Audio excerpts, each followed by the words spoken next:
Right, I want to talk to you about the delicate subject of farting.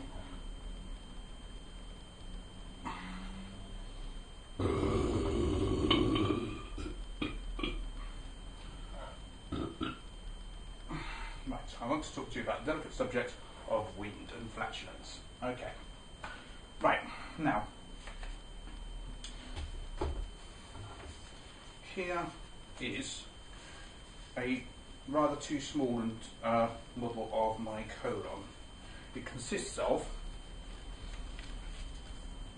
the cecum, where the what used to be the food comes in, with the appendix there, and then it goes up the ascending colon, across the transverse colon, and then down the descending colon and into the sigmoid.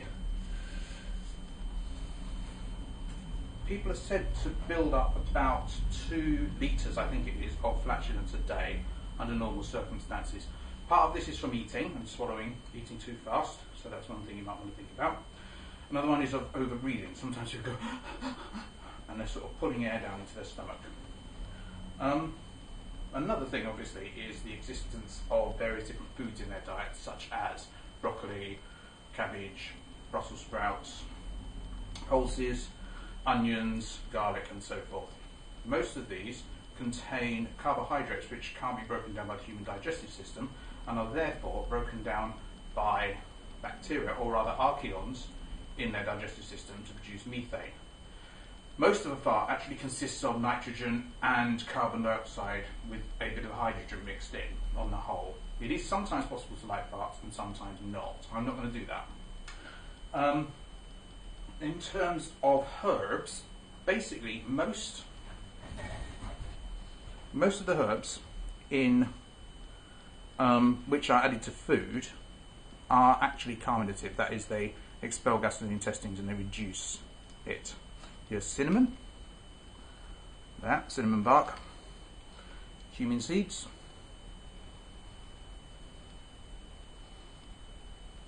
just there, cardamoms, like that, and turmeric, which is also used as dye, so I'm not going to handle it because it stains terribly. There's also ginger. Ginger is actually in the same family as turmeric. Now, there are also yoga techniques you can use. One of these is the cobra. The cobra works like this. You get down on your front,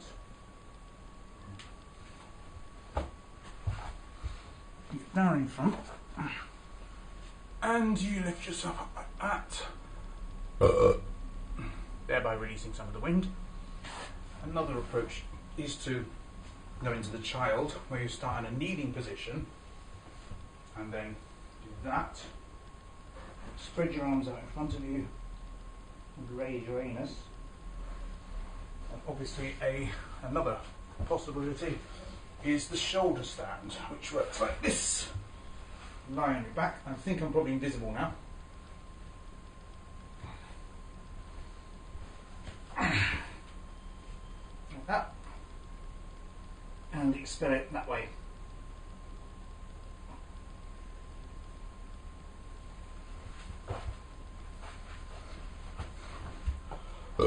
Actually, it's mainly coming out the top.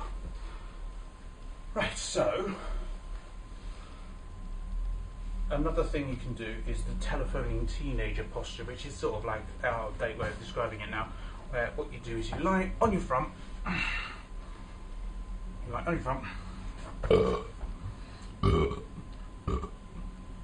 and lift your legs up behind you and do that. Unfortunately, we're missing most of these. Okay, so most of that's actually coming out the top, but in principle it works the other way as well.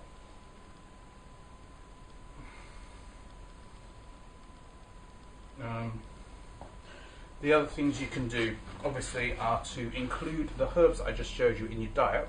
Caraway seed is another good one, and to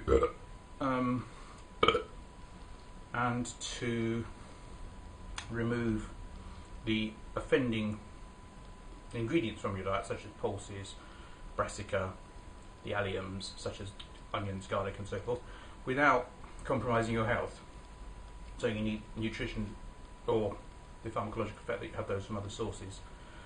And finally, and not least, is to chew your food thoroughly, to sit around, don't eat on the go, chew your food at least 50 times a mouthful and swallow it. Now, I used to have irritable bowel syndrome. I used to go to the toilet approximately 15 to 20 times a day, and all of that is now gone. Reason for that being that I have now sorted it out. Now, I was hoping to be able to push out a few farts in this video, but unfortunately it didn't seem to work. So, there you go. Sorry about that. Bye.